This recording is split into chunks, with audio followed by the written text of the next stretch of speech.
Good evening. My name is Marcos Alonso Castillo, and this is my speech, Expository. Good evening. Today I'm going to talk a little bit about glaciers.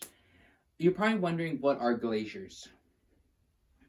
Well, you're probably wondering, what are glaciers? Well, today I'm going to discuss a little bit about them, what they are, what they help us with, a little bit of what's going on currently today with them, and how we can help them kind of in a way, or also in another word, make them last in a way, if I could say, if that's the word, make them last a little longer.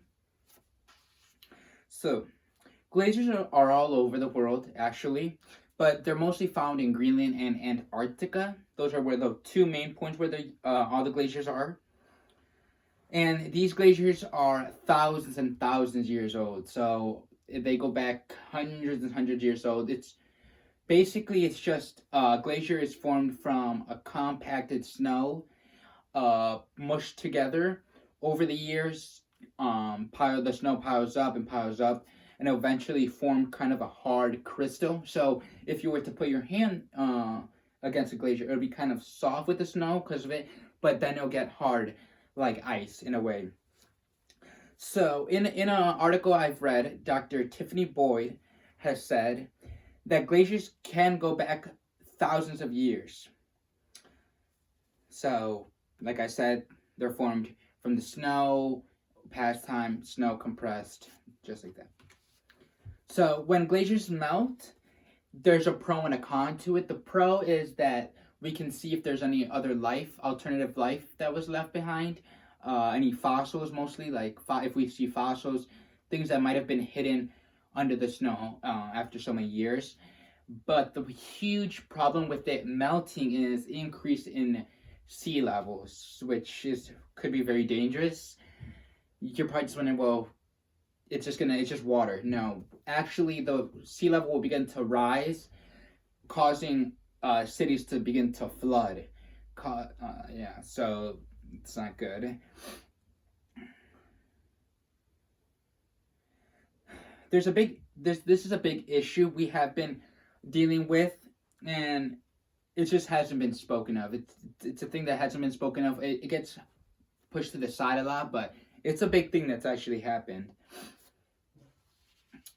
According to Dr. David Hicks, another scientist that studies glaciers, he says that about 80% of glaciers in Alberta and British Columbia will begin to melt in the next 50 years.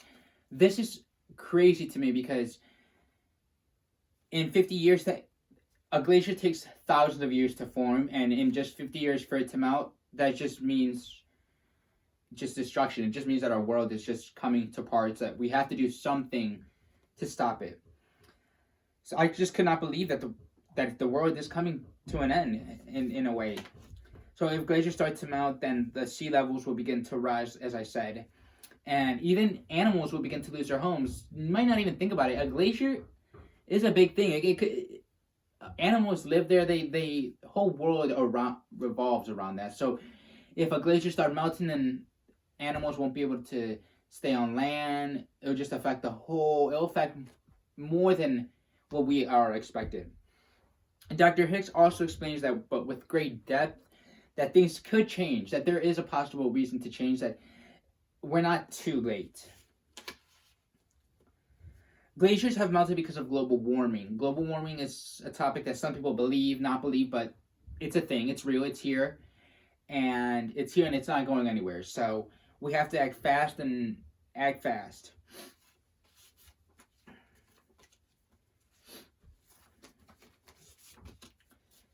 After reading effects on the environment, I came to some conclusions that there are alternatives to reducing the glaciers from melting, and that is just simply from switching our energy source.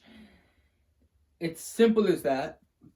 A lot of people would just be like, why switching our energy source would help?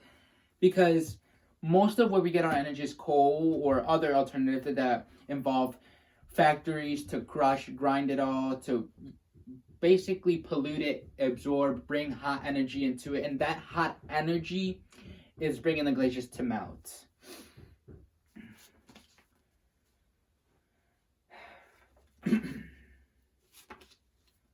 By us using different energies, it will reduce the icebergs from melting, and some of those other energies that Dr. Hicks was talking about also was simply as solar panels and wind energy. The wind turbines that bring energy just by the thing turning the. It's produced by wind, so we get our energy when it turns. It's producing electricity. So those two ways, solar and wind energy, are two of the most best ways that we could bring these glaciers from stop melting. Even though glaciers might not sound important, they are. These help keep water from entering places that it shouldn't. These, take in mind that glaciers are huge. They block water from entering certain places, block flooding. Flooding is key. And if we keep going down this way, sea levels will just begin to rise. So, in conclusion, glaciers are melting. We have to act fast. We have to switch our energy source. Don't let this go past us. We have to act fast. Listen to a couple of the tips that Dr. Hicks have mentioned. After reading, I have now know that to turn off my electricity. There's simple stuff that we as people can do.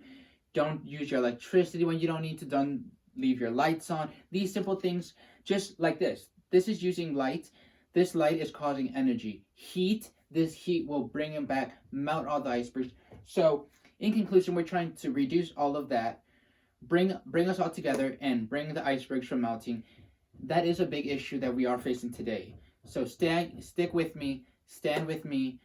Let's change this and not have the glaciers from melting. Thank you so much.